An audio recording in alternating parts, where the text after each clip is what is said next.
My name's Tom, Coventry University student, journalism student as well. Have you ever been to an NFL game inside London before?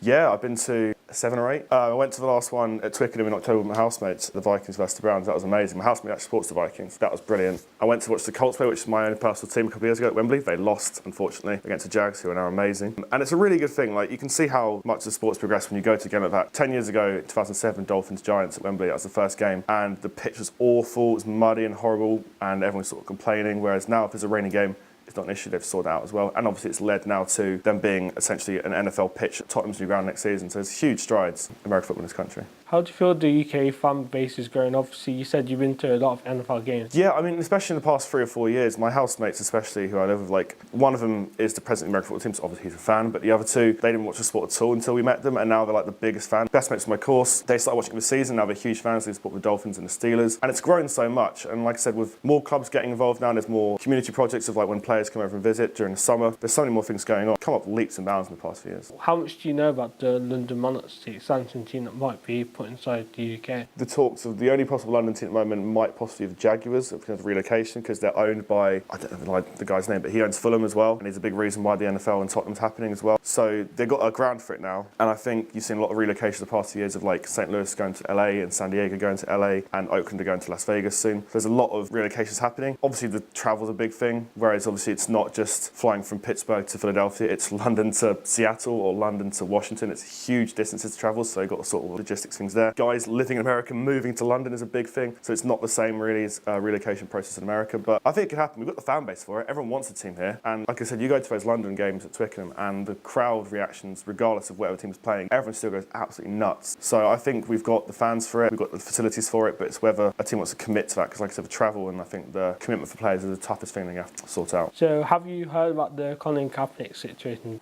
Yeah, I heard about it, yeah. Do you have any opinions on it? What do you feel about the situation? My opinion of it is I think it's a good thing to do, because obviously it's quite a horrible thing in which the ways African American men are treated or women are treated in that country. Considering it's 2018, they've already had a black president. It's quite shocking to see people come out and disregard it, and Colin Kaepernick essentially is out of a job now in terms of American football. He's a much bigger guy in terms of an activist, which is fantastic to see.